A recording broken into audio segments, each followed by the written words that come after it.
everybody. I saw Joey jump a little bit there. Did I scare you, brother? You did. I was prepared for that.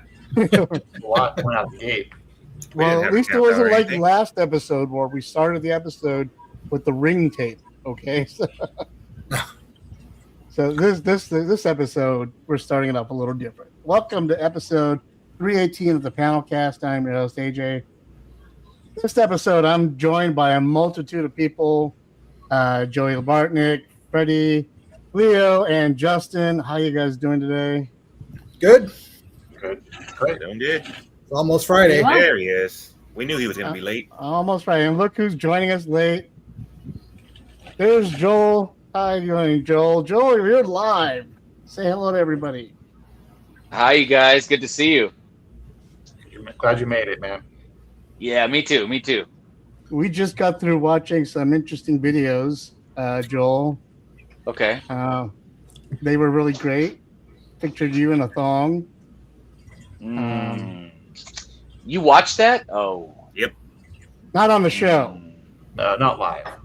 Not live. Yeah. I didn't want to scare anybody live, but We were waiting for you to come on before we play it live. I'm not Now we're prepared. gonna Oh. I'm just kidding. That's right, everybody. Joel's got a secret video going around the internet. Oh. I was trying to. I was hoping I could separate myself online from that thing for a little bit, but I don't think I can. You just got to embrace it. It's great. Yeah. Yeah. You It got was time. great, though. Don't worry, it was. I enjoyed it. In this episode, we're going to be reviewing the graphic novel Grizzlyshark. We're going to be talking about the show President Curtis, House of Dragon. Then we're going to talk about Lanterns. We're also going to be going over the AEW match of the week. So that's a lot to talk about this week. So why don't we go ahead and get started with Grizzlyshark. And Batman. That's right. And Batman. Yeah. That's what goes there. Batman. There, I added to my notes. So let's start off with say the Caped Crusader. Huh? He said you should mention it. It's the Caped Crusader. Caped Crusader, not Batman. Batman, the Caped Crusader. Sorry. We're doing all of them in one video. Yeah, we're going to review every single Batman movie ever in 3 minutes. And go. Oh, wow. You really did did go. You had to leave, Joel. Go. Joel, go. Now we know how to get Joel to leave. We were kidding, Joel. Come back. Let's start off with Grizzlyshark. I know Leo's been itching. Yes. Plus, she's been told that she has to hold up the book every time we talk about it. Okay. Yes. So, Grizzlyshark. There you go. Nobody else read the book, huh? No. Well, then, Leo, because you got to read it, you get to tell us what it's about. All right. So the book Grizzlyshark is about basically these sharks that roam the woods, and a father and son are hiking these trails, and then the son's lower half gets excruciatingly bitten off with his entrails trailing from his upper half. And then the book goes on to discover more about these grizzly sharks and the terror that they leave in their wake. And a zombie baby, also. How do the sharks get around? They have feet? Have we even seen those? They just it isn't exactly explained, but I figure they just swim, you know? They just swim through the fields. They swim and through bushes. the air. Okay. On imagination. Exactly. I thought they were riding grizzly bears, honestly. I mean, if you let your imagination just go, that is terrifying. In real life. Joel, did you get a chance to read this? Yeah. I got to read issue 1 and 2, but I couldn't find 3 to read. I read the others, but yeah, it was fabulous. What did you think? I loved everything about it. It's visually so much fun, panel by panel. Everything, the art's like super active and moving, and the jogger that got bit, That's all I'm gonna say. Relook at that scene, but no, that was phenomenal. That was an excellent choice. Leo, what about you? What'd you think? I thought that this is probably one of the most hilarious and absurd and gory books that I've ever picked up. It was interesting how it retained its level of gore just in like gore and silent terror, but if it were to be like an actual like just words book, then it would carry on a completely different feeling to it. Right. Yeah. The science And in it's this really is- interesting. The science in this does allow the gore to kind of create its own character in it. But Exactly. can you- Yeah. do you guys remember when the shark tried to take the first bite of the one guy, but the taste of the hot sauce, right? Right. And it was just like, oh, that. I mean, there was that comedy, the banter between the dad and the son who's got no torso, still joking with each. It just, I mean, it's too much fun. It's too much fun. You Yeah, it have had the a lot book of very there. interesting elements. You have the book there, Leo. Why don't you go ahead and tell us about who wrote it, who did the art, who did the creation, all that stuff. Should be on the inside of the cover. Flipping through all the wonderful pages. By Ryan Otley, story, art, and letters. Colors by Ivan Plas. I don't know how to pronounce that name. I'm so sorry. Kelsey Shannon, chapter 1 cover colors. Know how to pronounce that name either. I'm so sorry. Chapter 2 and 3 cover colors. My dyslexia. Book design by no Russ worries. Wooten. No worries. You Logo said what we design wanted to by hear. Comic. Ryan Otley, right? Ryan Otley was Yeah. the guy that Yeah. wrote, created, and drew it. Yeah. And he does Invincible, and he does a fantastic job on that comic. So seeing his artwork in this, I thought was fantastic. Yeah. When I went and met him and I had him sign one of my books, I immediately saw the book and he was trying to pimp it out, so I picked it up. He signed it for me right there. He gave it to me at half price, and he was just happy to get it out to somebody to read. And see, there it is right there, the autograph. He was just happy to get it out to read. You know what I mean? So I instantly just took to it. And Otley and Oming are my favorite artists right now. Wang Young. So anything they do, I just locked forward. Yeah, and I thought that it was very interesting rereading the book and reading the back cover earlier today. I thought it was interesting to see, like, I knew that I had recognized the art style from something I had seen on the internet. So it makes a lot of sense that it had been Invincible, because even though I don't watch the show, I see a lot of like the storyboards and a lot of the like smaller, almost chibi sketches when the camera's just a little bit back. Makes a lot more sense knowing where the artist has come from. Yeah, he does a lot of that art, and thanks to his art, they did a great job of paying attention to his art style in the show, to where it complements his art style in the books on the show and doesn't take away from it. You know, the guy still takes his own art to it, but it still pays enough homage to Otley that you know where it's coming from. Yeah, and a lot of the elements of this book are, if you think about it for just like even a millisecond more, you can see how like there's a lot of deep complexities that the book seems to just throw out as like jokes or gags, but it really adds a lot to the story. Like the guy with the hot sauce, as Joel mentioned, he has very distinct like capitalist themes, but also like just level and caring that you see a lot in the book, especially with the boy's father. And even the boy himself in certain scenes. And it just carries like such a deep level of almost ruthless inhumanity to be paired with these ruthlessly unhuman creatures. Agreed. And remind me, was it Image? Who did it? Skybound. Skybound. Which is I wonder an if- independent image. Okay, yeah, there was probably at least one person or editor somewhere that was like, wait, what again? So you want there's shark and there's the bushes and it just, but I don't know. You do good stuff. Okay, I'll let you do it. And how Right? are they flying again? Oh, Yeah, who cares? Logic Yeah, doesn't apply. Skybound is Robert Kirkman's image imprint. Right. Okay. And Kirkman sits on the board at Image, so Yeah, he's a owner actually. yeah. Well, That's what I mean. Yeah. Yeah, maybe I'll read it when I come over tomorrow after we're done with everything because it does look interesting. it won't take you crazy long, bro. You'll spend more time looking at the art than you actually took to read the dialogue, but you'll still stay on a page for a while.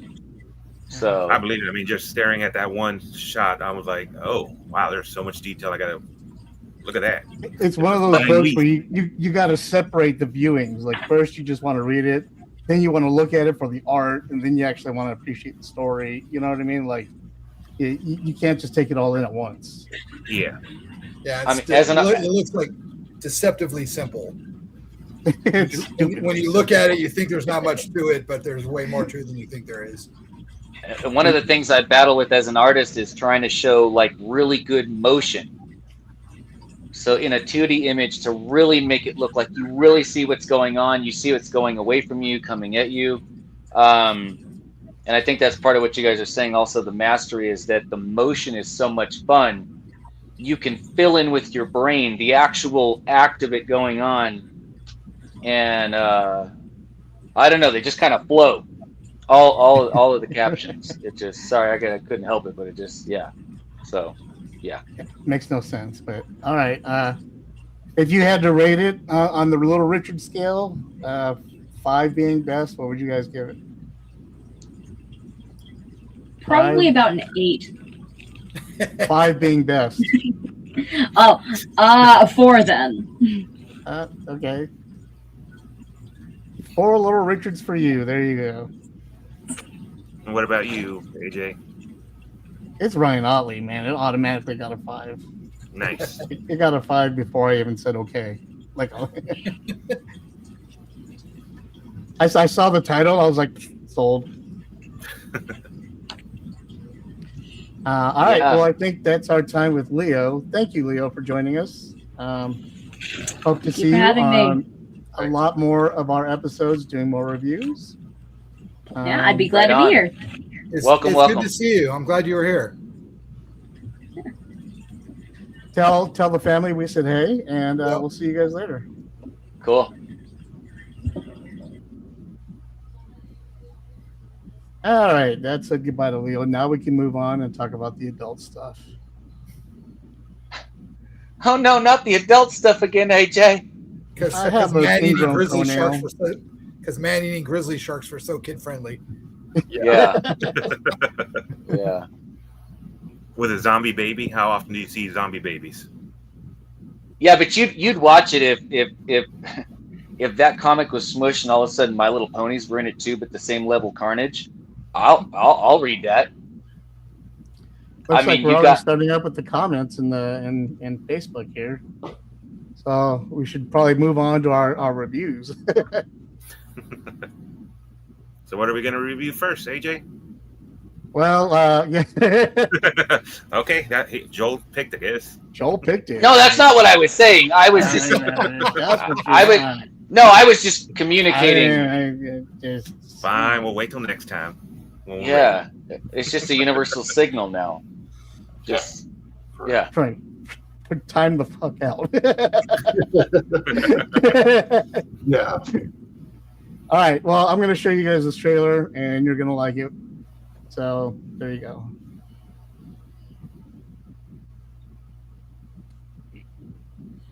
I know. When evil rises, heroes rise harder on their trusty purple mutant thingies. Oh my gods, it's them! I'm a huge fan. 3 heroes, Axe, Tyrus, and Gilius, level up to save the kingdom of Uria from the evil giant Death Adder. To defeat Death Adder, we need an actual plan. We're going to do what we do best. Face a series of progressively harder enemies until we have a big final battle with Death Adder. And then we kill him for good. Till he's dead. All the way. Fire magic! I was hoping I could join your quest. Why don't you go first? Found the trap on the first try. And so our heroes fight all sorts of stuff. For Uria! That was for Uria. You better not be another mini boss. You better be the final one. Legendary kill. It's just what us kitty cats do. I'm so excited, I'm gonna throw up. Because we're us. Sorry, we don't have a group name. We were barely getting along until 8 minutes ago. Sega! Chop first, axe questions later. What else would you do with an axe? I don't know. Golden axe. Whoa, like the game? Heck yeah. Let's freaking go. Thanks, Paramount. Yes, like the Sega game. Sega, as they so loudly shouted. Yeah. Good timing, James. Yes, like the Sega game. Golden Axe. The yeah. series is coming out. I literally just saw that after I woke up. I got really excited. Send that to AJ immediately. Yeah, I want all of that. I want all of it. All of it. Give me as much of that. It looks fun. Looks all right. Looks all right. Yeah. That was for Uria.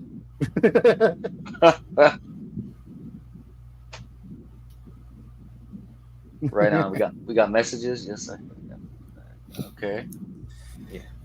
What they really need is a mountain of quarters to beat it. They want to beat the boss. That's what they really need. I hope, like you're saying, they're going to throw a lot of stuff.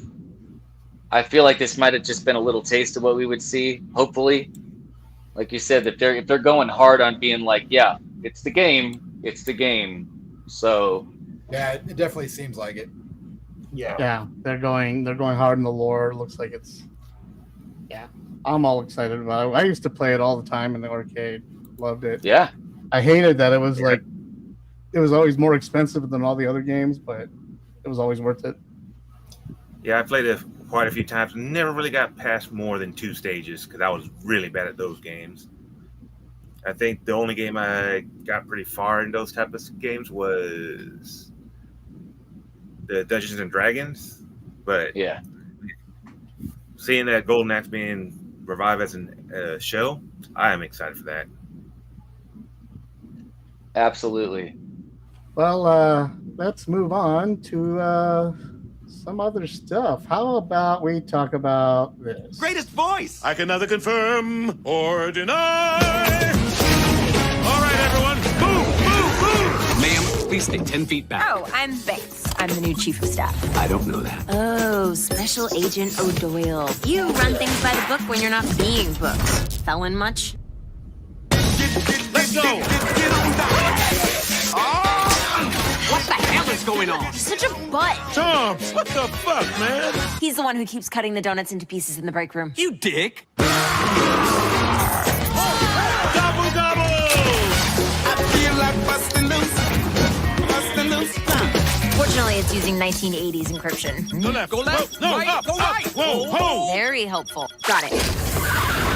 Let's go teach gangs how to break dance. Come on, y'all. I will not let you down, sir. Right, because we're pretty fucked. Sir, how do I report this exactly? You don't. But none of this is in the Constitution. Neither is your mama, but you did what she told you, right? Busting loose in the meantime. Busting loose makes you feel fine. Gotcha, bitch. Damn. Keith David is. Dad? I ain't your daddy, kid. And don't try any of that Billie Jean shit. I keep it wrapped and strapped. President Curtis. New series premieres Sunday, July 26th at 11:30 on Adult Swim. Next day on HBO Max. There you go, President Curtis. You You had have all me been Keith, watching it. You had me at Keith David, but I couldn't have access to it. I'm sorry, buddy.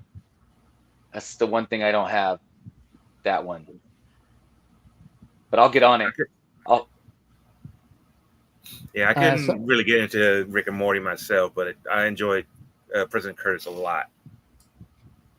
Yeah, I thought the show. You're right, James. In the chat room, well, it's no Rick and Morty. It's totally different from Rick and Morty. It's a spinoff, actually, and I enjoy it more because not more than Rick and Morty. I enjoy it in a different way because it's just a take on the president being absolutely crazy and super secret, ridiculous mission stuff.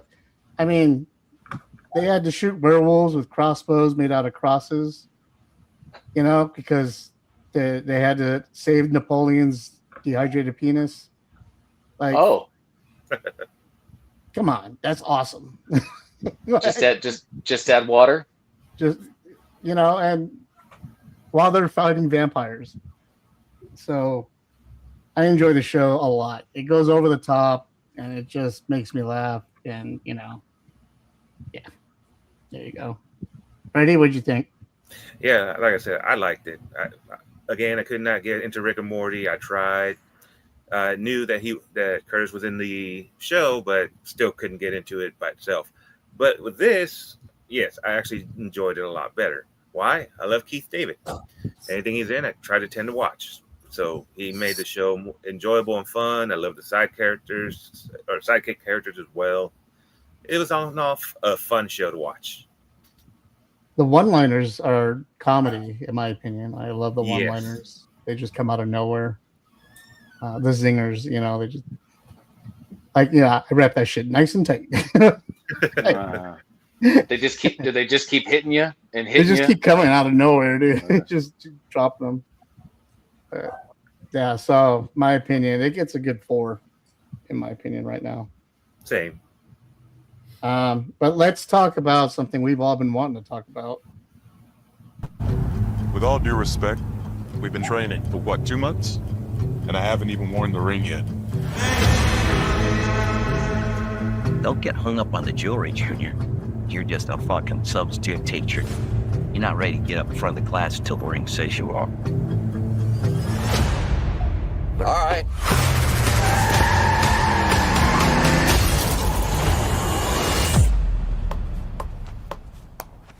I could have died. You want me to train you? I'm training you. Something is off here. I can feel it. This is my town. You're a big shot. Noted. But stay the fuck out of my way. Think she hates your guts. It's the way she hates them. This is a stupid plan. Not that stupid. That I don't doubt. The Green Lantern's oath is to protect people. And we both know I do a better job of this than you. This is my job. As long as I'm alive, that ain't changing. So take a deep breath, Junior. You're old. You're tired.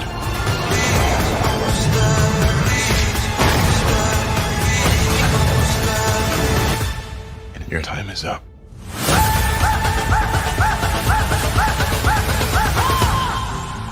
I don't understand. Who are you exactly? Hal Jordan, Green Lantern.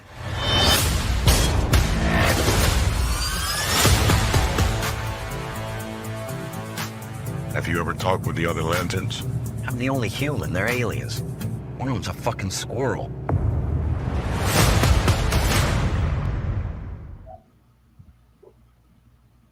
Lanterns. Joey, you said you hated it. Why don't you tell us what the show's about and why you hated it so much? Okay.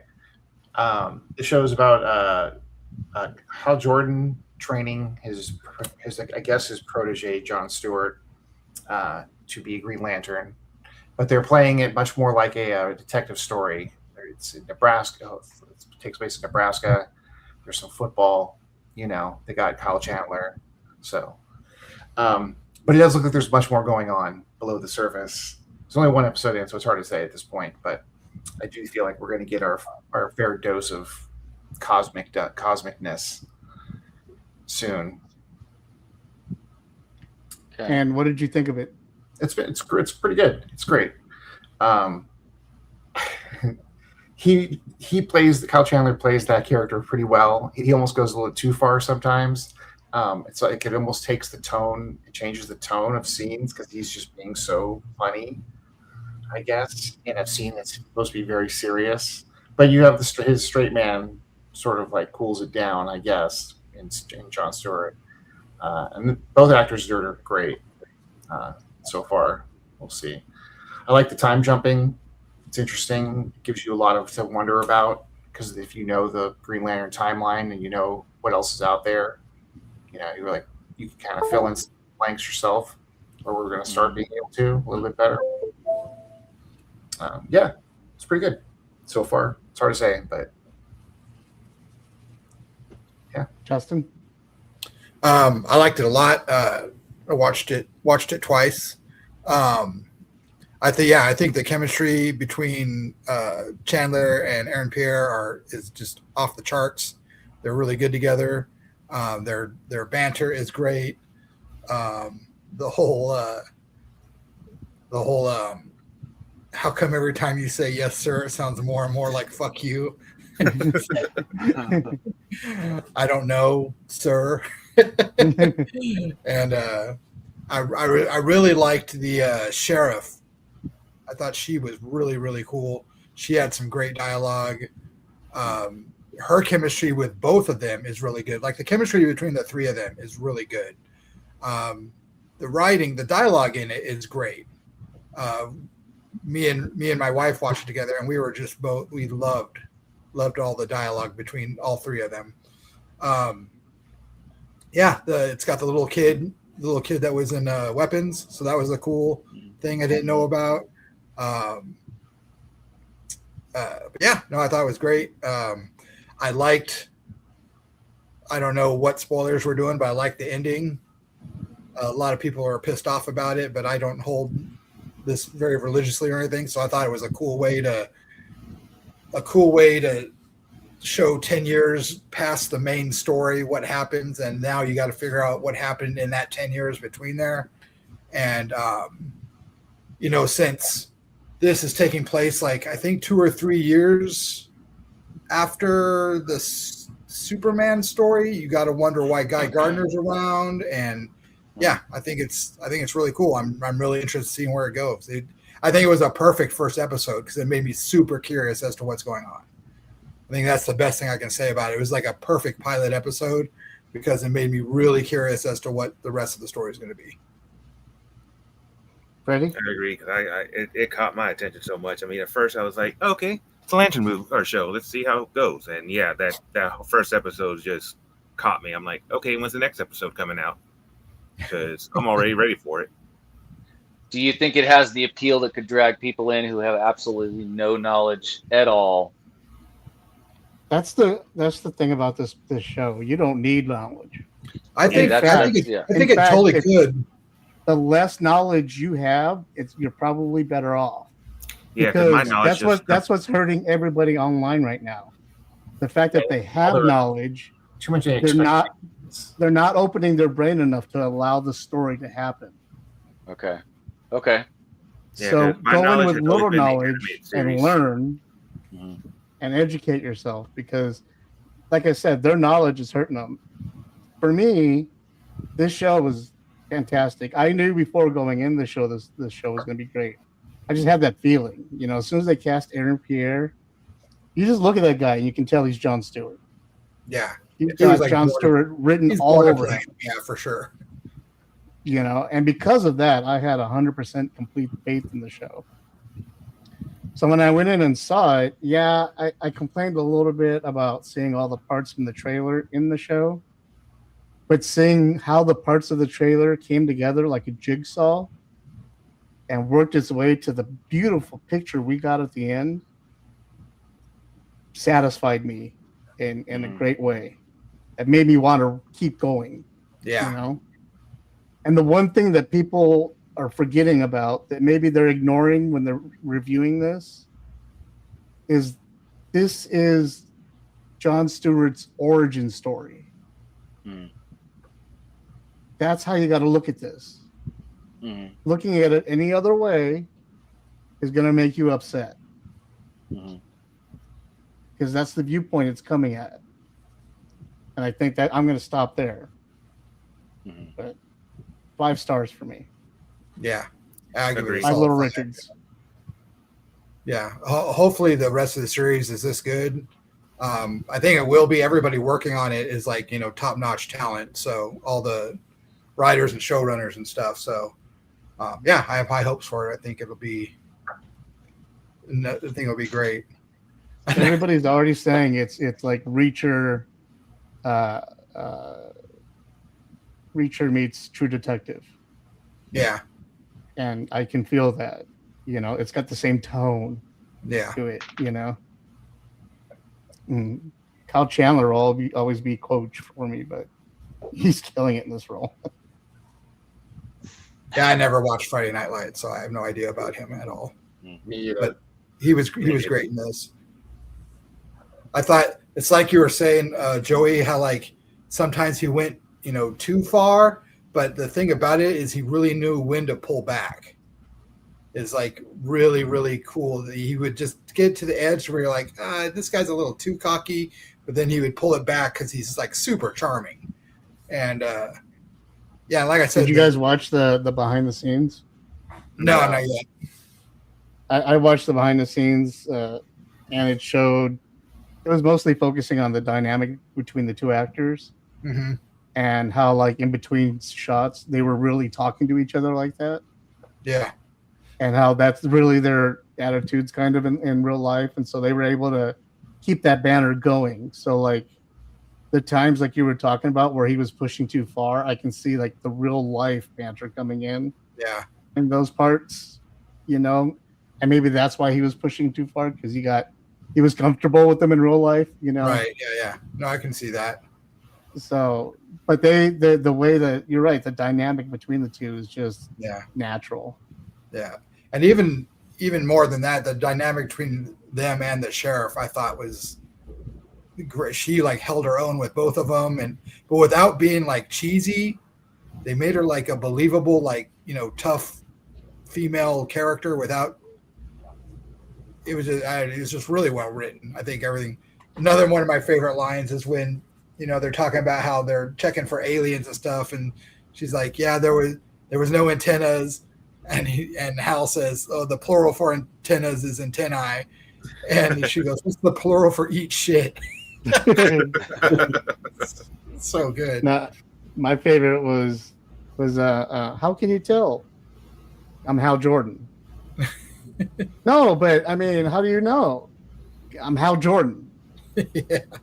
No, but I mean, I'm Hal Jordan. Yeah, it's good stuff. Great. But I love how they keep him being Hal Jordan, like, grounded. Yeah. Like, he gets a little bit of celebrity fame, but it's really cool and mellow way out there, It's not like Hollywood and paparazzi and all that stuff. He's not like a rock star. Yeah, he's like, the suit, whatever. Yeah. Yeah. All right, so let's move on to the next section, which I can't find anymore. Nope, there he is. Mr. Justin is going to regale us with lovely stories of this.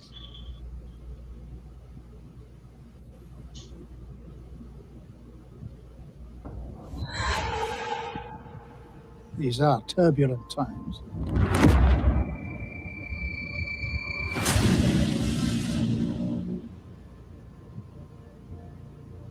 Veneer is coming. You're no longer safe here.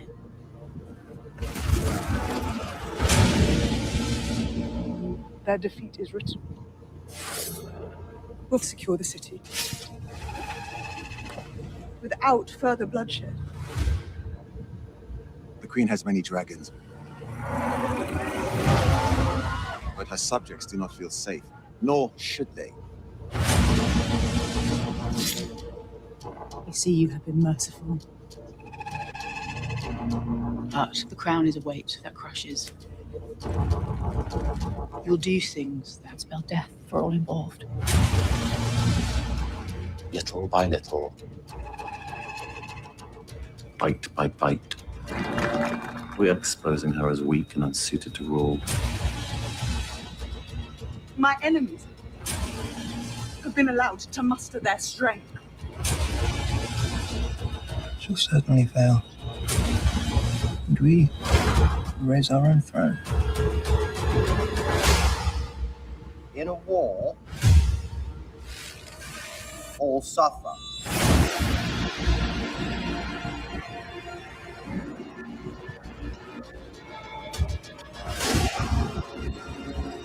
We've come so far, and yet you still don't know who you are. Have you not betrayed your queen? Bring Aegon, the usurper, to me.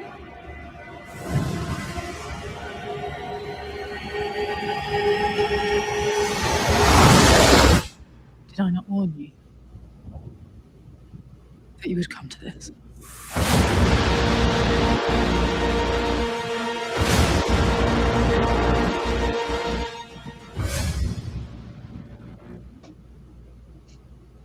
Sometimes I watch Joel during these trailers because the look on his face just cracks me up. Like he's just,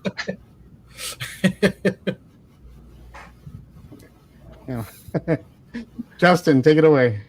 All right, so yeah, this is season 3. Let me bring up my notes real quick. Yeah, this is season 3, House of the Dragon. I'm a big fan of all of J.R.R. Martin's world and all the books and the shows, except for the ending of the first show, but I won't get into that. Anyway, this was a great season. It's my favorite season of this show so far. There's only going to be 4. Next season's the last, and it's going to wrap it all up. But yeah, you have the main cast returning. Let me get my notes up. They're not coming up. Okay, there they are. So you have the main cast returning. It starts pretty much right at the end of the second season. As a matter of fact, the first couple episodes of this season seemed like should have been the season finale of season 2. But it was great. Started off with the Battle of the Gullet, which is all that big naval battle you saw at the beginning. But it really does a good job of I don't know how far into this you guys are, but it really does a good job of showing Rhaenyra's descent into her eventual madness way better than what they tried to do with Daenerys. But it has it shows the whole season is spotlighting the things that she's fighting against and that are dragging her down, and it does a really good job of that. In fact, they've done one episode which they never have done in a Game of Thrones series, which is, I think it was episode 3, which it was pretty much just like all a day in the life of Rhaenyra after she takes control of King's Landing, and shows what she has to deal with just being queen in that one day. And it was really cool, and I wish they do more episodes like that where they just focused on a character for a whole episode, but did a great job with that. And yeah, it had some of the best battle scenes so far of the season, and yeah, it was great. I liked the first 2 seasons, but I thought this one was like even topped those 2 and was like by a large margin. I thought it was great. Okay. Any questions? Any comments? Have you guys watched it? Are you guys watching it or? No, I haven't really watched any of the. I got like halfway through season 2, and then that was it. I couldn't do any more. I've seen season 1. I'm gonna wait till it's over, right? Because when, I remember you guys had asked you before, and you did tell me it should wrap at a certain reasonable point. So I was like, okay. Yeah, it's season 4 is going to be the last season, and it's going to be 8 episodes again. So it's not too heavy of a watch. Yeah, no, I'm all about it. It's as soon as it wraps, and also I get if you say to watch it, I will watch it. When it wraps, you're like, Joel, you should watch this now. Well, and it's this show is a lot different than normally adapting books because the book that it's based on, Fire and Blood, isn't like a novel. It's like a history book, and it's just a history of the Targaryen family. And this portion of their history is just like 4 or 5 pages in the book. So they just hit the high points in the book because it reads like a history book, and the history book is written by 3 different sources, and so they have a lot to fill in between, the high point, the major points of the histories. So they did a really good job of like filling in all the details and expanding characters and making things connect that are just, bam, bam, bam events in the book. But Fire and Blood's a trip. They had a skeleton. They had a skeleton as long as they stayed. Okay. Yeah. Cool. It's like if you had like a book on U.S. history, and the book's like 600 pages or whatever, and the Civil War takes up like 20 pages, and they took that part of the book and made like a 4-season show about it, and it's very cool. Okay. All right. Yeah, I couldn't get into Game I'm all of about Thrones, that. so I didn't really start watching any of this. Yeah, there's so many good like dragon moments, dragon fights, and battle scenes. One of the high points for me was this season. What's his name? Tommy Flanagan was in it. You guys probably know him. He was like, he was in Sons of Anarchy. He was in Braveheart. All the Scars. But he played one of the northern barbarians. They're called the Greybeards. And what they do in the north is when winter is coming, all the old warriors will go fight in a war and have no intention of coming back from it. They just, because they want to make things easier on their villages and stuff. So there's more food and supplies for the young people. So all the old warriors go out and pick a war and decide just not to come back from it. And he was the head of them. And so he was really cool. And he had some great moments, especially in the season finale. The season finale was all big, one big battle where this army, Rhaenyra's army with Daemon, Matt Smith heading it, tries to lay siege to this town, and everything's go horribly wrong. Yeah, it's good. So, it's good. Is that what's going to happen to us someday? We're just going to go to that last con. We're all going to go together to just that last convention. Just decide not to come back from it. We're going back. I've already done that. They just, for some reason, we empty any money we have in our accounts and go because we know we're not coming back. So we're just going to buy all the crap, even though we're not going to survive it. But just bags and bags of crap. And then... Right. Okay. Pretty much. All right. Well, moving on. I can't show a video for this next part because we're going to get copyrighted. So imagine Batman in noir times happening. Okay. And then Joel is going to explain to us what Batman, the Caped Crusader is about. Did you get to watch it, Joel? You're not done hypnotizing me yet. A couple more hand waves. And I'm like, yes, AJ. I'll do it. Wait. Okay. So, yeah, I mean, it definitely has that stylistic approach. It still has the fabulous, kind of clean, just gorgeous animation that you kind of expected from, I mean, going all the way back to the 90s to the very first series. That they gave us. They do shake some stuff up. I'm not trying to do too many spoilers or anything. They do shake up some characters. They do try some different avenues, but the core of what you want from Batman, I believe, is absolutely there. So even the things that they do, I still enjoyed. They do go a little harder than previous animated series. People are dying. Lots of people. In fact, it definitely also shows you never want to be a regular guy with a Tommy gun in a coat. Okay? It's not good for those guys. Those guys. Like, I don't know. Those guys. I guess I mean, the slow build for, the main appearance. I mean, can I just say it? Yeah, I mean, sure. The Joker, the slow for burn Thor to show up at the end of the series. Yes, for things Thor to show up happen. was really a throw off. Yeah, the stuff happened. It built really, really well.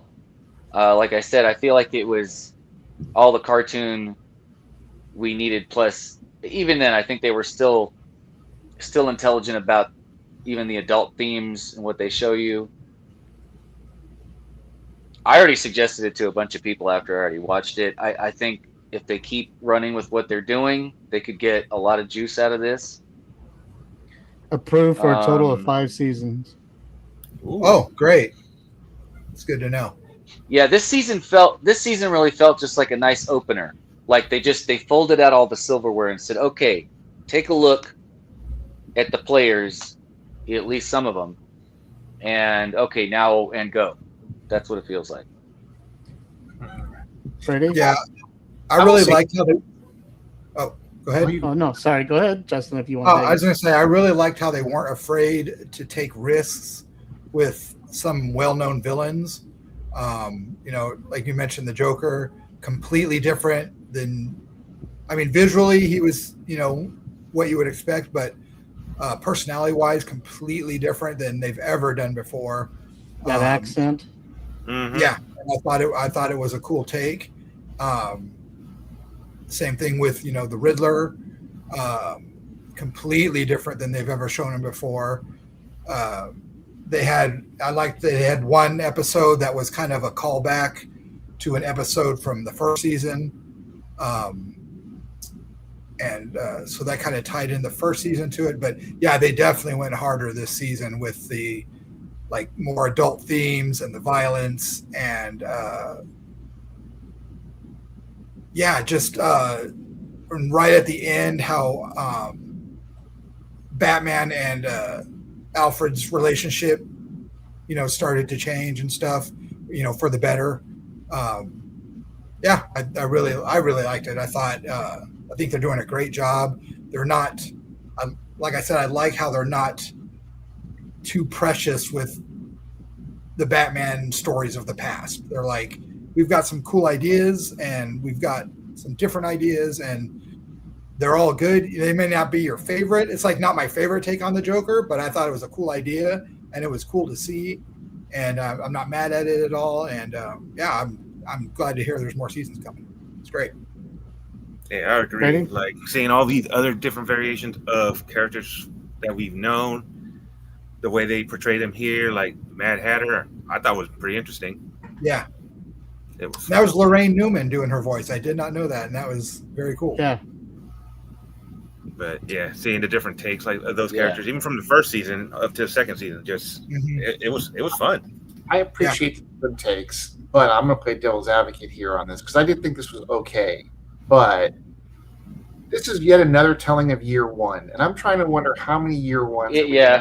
Batman. Only one. Okay. Every time. Over and over again, the same damn year one. It's year one or Dark Knight, and there's no other Batman stories to tell, apparently. Yeah. I do appreciate the style, but it also feels a little throwback to the old Batman, the animated series, which we already saw when we were kids, and it was also amazing, And it is kind of it is a retread in my mind to a certain degree, which does only give me it brings it down a little bit. I don't I mean, know. there was Bruce Timm in there, so It takes a hit in originality, is what you're saying. It's just because I've seen this damn story year one. Man, again, they just did it with the Batman, and I don't know. Yeah, no, I totally get you. Only criticism. I do like at the end of this season, they seem to have wrapped up the whole year one stuff, because at the end, like Batman and Commissioner Gordon and Barbara are all on the roof together. So it's going to be more of like them working together going forward, So I'm hoping I do totally agree with what you're saying. It does seem like, and I think that's why they were so willing to take risks with these characters, because they're like, well, we're doing this whole year one thing and we need different stuff just to keep it to where it's totally just not the exact. To try to keep it fresh. Yeah. Yeah. That too, man. Yeah. And they did. And two different writers, right? Brubaker season 1, and then I'm sorry, who did season 2? But anyway, two different gentlemen wrote, and there was some different shakeup, but still, it's still,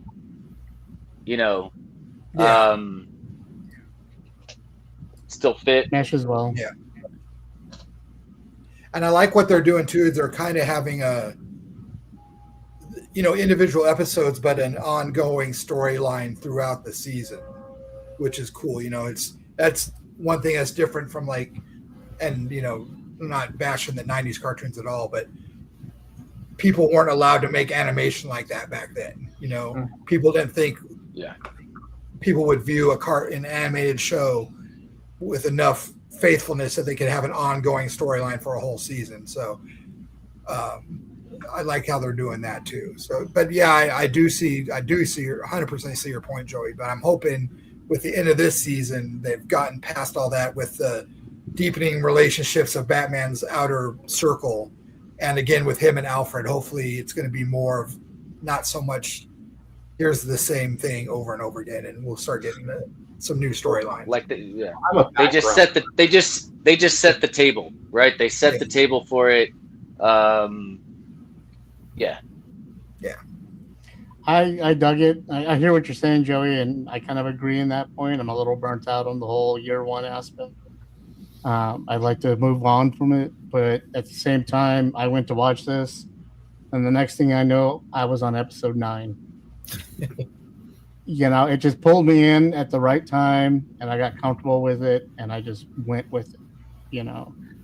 They shake it up enough that I wasn't sure what was going to happen next, right? I was like, okay, right. well, I don't. And I was curious, totally and know.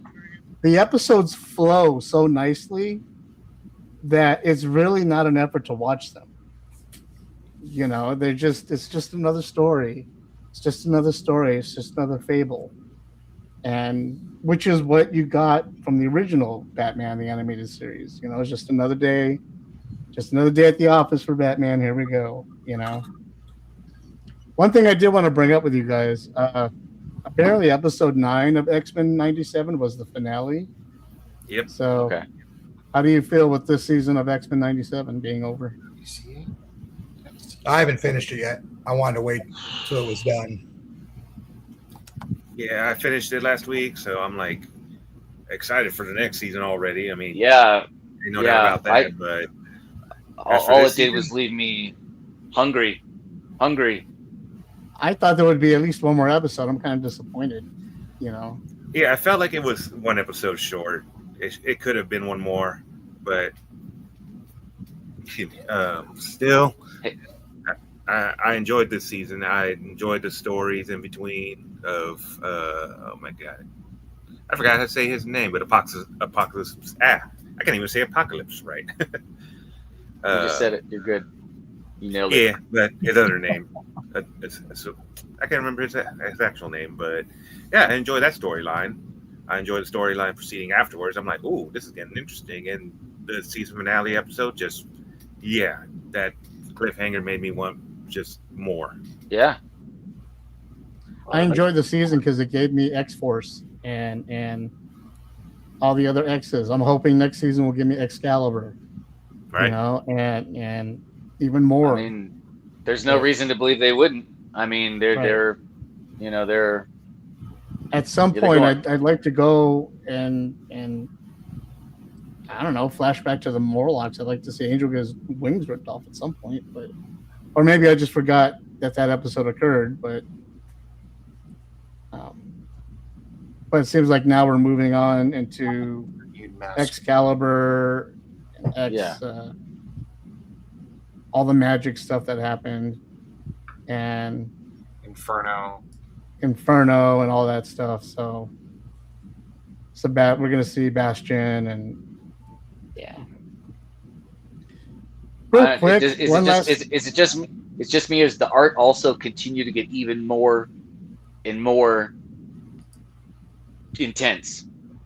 Maybe I'm wrong. Yeah. It's just because of what's going on in it, but like things just ramp and okay. No, they pulled out all the stops for the art in this season, and not just for the action scene. All of it in general just felt better.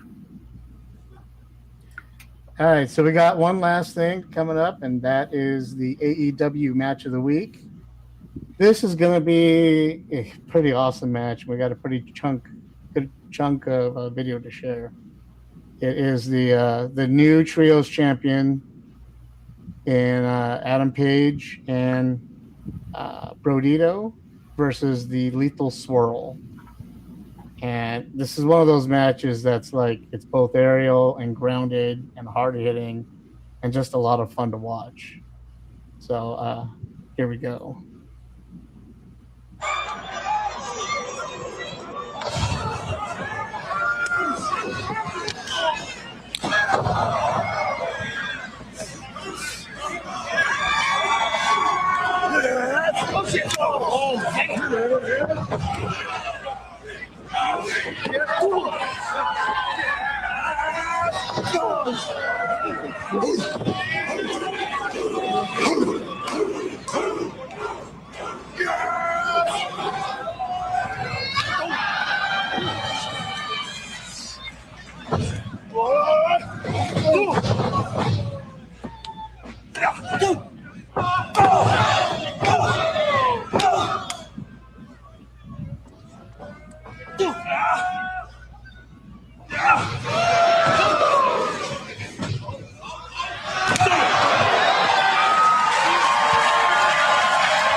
And there you have it. That was the match of the week.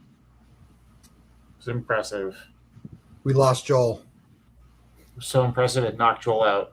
He's coming back. All right, so don't talk about Batman. Don't talk about AEW. Otherwise, it scares Joel off. Got it.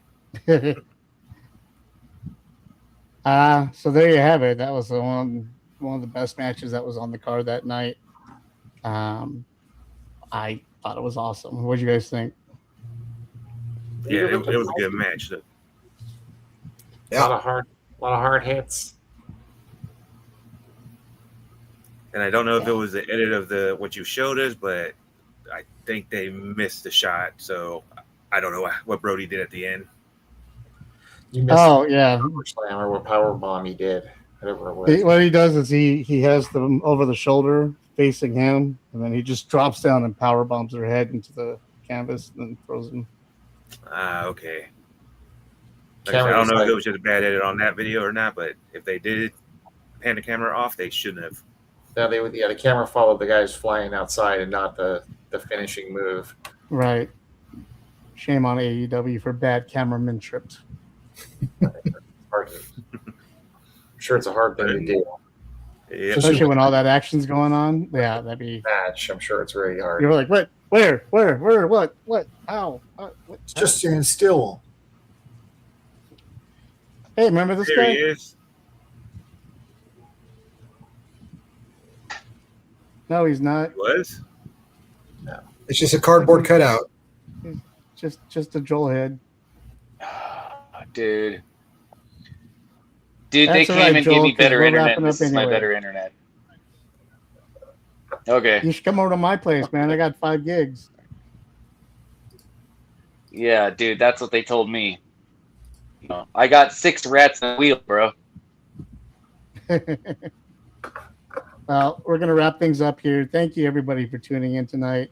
I want to remind everybody that on the 29th, all of us are going to be getting together and doing a live draw celebrating the 40th anniversary of The Fly, David Cronenberg's masterpiece, and probably Jeff Goldblum's best acting role, in my opinion. I mean, let's just say it. I see all the arguments going on in your brains, but please. I agree. Tune in to bigpanel.com. Set. I said Earth Girls was easy. Earth Girls are easy. It's hard to battle against. That's true, but it would be a good fight. Yeah. I'm sure all of our friends, our female friends, are thinking, "No, Jurassic Park." No. Vomiting on a man's hand and letting it disintegrate. That's sexy. Anyway, thanks everybody for tuning in. Make sure the 29th you check us out for the 40th anniversary live draw of The Fly. We will be around next week. Make sure you tune in. We'll be back at 8:30 live. Thanks everybody for tuning in. Thank you guys for joining me tonight. Of course. Thanks for setting it all up. Absolutely. And we will see everybody next week. Right on. Later, guys.